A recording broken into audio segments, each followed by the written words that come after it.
sam ti moju knjigu, gdje si između ostalog i ti spominješ malo, eto, sticam okolnosti, ali glavni razlog je da ti, evo, čitanje pomogne u ovim zatvorskim danima, u ovom zatočeništvu, da imaš, evo, kroz ovo moje iskustvo, nekakvu oslonac, snagu, da izdržiš sve ovo što prolaziš, da vidiš da ima izlazak, da ne padneš moralno, znači u depresiju nekakvu, malodušnost, jer znam kako je to teško iz dana u dan, evo, vani zelenulo, ptičice pjevaju, čovjek zatvoren, ne može ići ni van, to nije lako za podnijeti, pogotovo kad znaš da, eto, nepravedno si tu zatvoren zbog razloga koji se skrivaju, vezano za to što su tebi ponudili i kako to već sve se odigralo.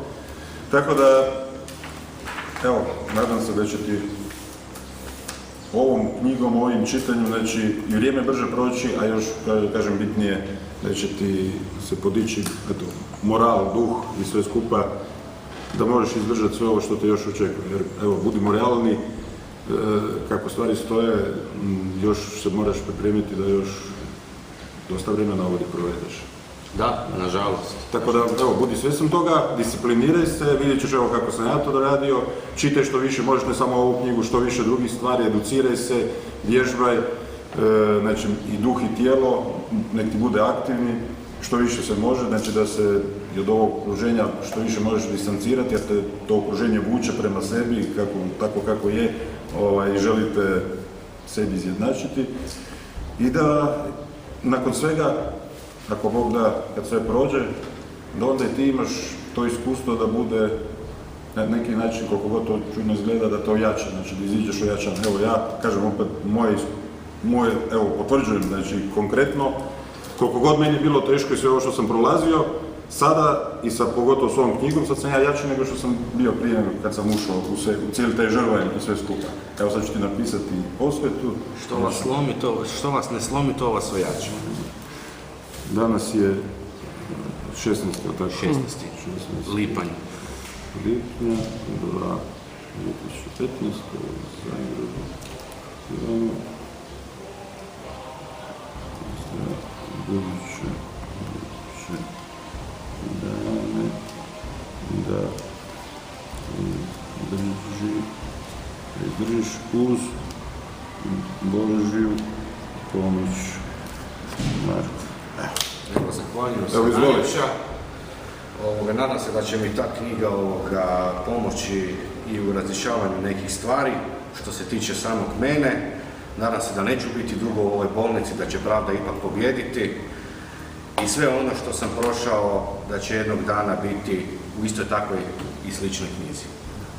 I jedna napomena samo, vidiš kako je ovo zapakirano, ova knjiga kako je zapakirana, da ću ovu knjigu tebi poklanjam, to je tvoje vlasništvo, a ako te neki od doktora ovdje tak dalje traže, reci ne, to je tvoje, a oni ako žele neko odu lijepo kupiti tu književnu.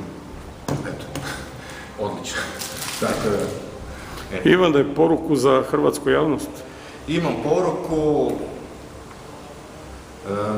ne daj Bože da se nekome ovo dogodi kao što se meni dogodilo.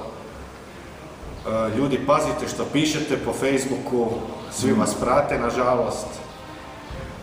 Pazite što pišete po medijima, što govorite po medijima.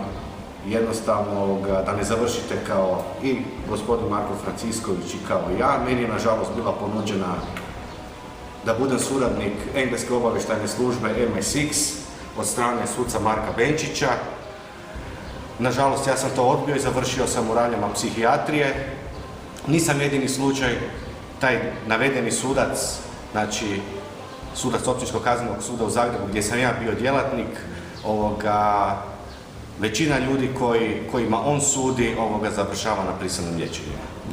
Da, taj Marko Benčić normalno je jedan od bitnih aktera ovdje u ovoj knjizi, jer je on mene sudio na isti način, znači jedan bezobrazan čovjek, nemoralan, vrlo arogantan, ali evo, sve ćemo se to vratiti, već mu se vratilo i ovim svjedočanstvom, i snimljen je on i dokumentarnom filmu će biti, i to će ići isto i po svijetu, i ova knjiga će se prevesti na strani jezik i bit će distribuirana po svijetu, tako da, pogotovo u ovom kontekstu ovih domaćih slugana, njih će najviše zaboljeti upravo ovaj moment međunarodne dimenzije svega toga skupa. Tako da evo i tu i tvoje nade su upravo u tome, u tom pravcu da iz tog nekakvog pritiska izvana, da se ova žabokrečina ovdje, ovog lopovluka, ovog kriminalne ovih struktura, da se to uzdrma, da se to na neki način počisti.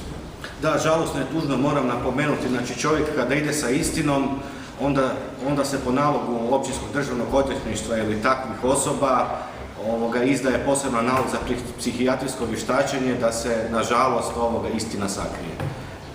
Ne. I ne treba se, ti si rekao, treba paziti što piše. Da, treba paziti što piše, ali da se piše istina. I tu se ne treba kalkulirati, niti plašiti, niti bojati, nego biti hrabar i imati, znači, to samopouzdanje i vjeru da se sa istinom čovjek oslobađa i na ovom svijetu i na budućem svijetu. Tako je. Moram samo napomenuti, ja sam 2013. godine prijavio suca Marka Benčića i predsjednika Općinskog kaznenog suda u Zagrebu, gospodinu Ivanu Turudiću, predsjedniku Županijskog suda u Zagrebu, za nacionalno vrijeđanje na nacionalnoj osnovnoj manjini, za to što su mi prijetili i tako dalje. Nikada nisam dobio od njih nikakve odgovore, nažalost dobio sam otkaz i dobio sam ovaj montirani proces. Dobro, Ivane, svako dobro ti želim. Svako dobro i vama, držite se i vi, nadam se da će još jedna knjiga izaći. Bilo bi poučno, eto. Hvala. Mogu i drugi put. Bravo.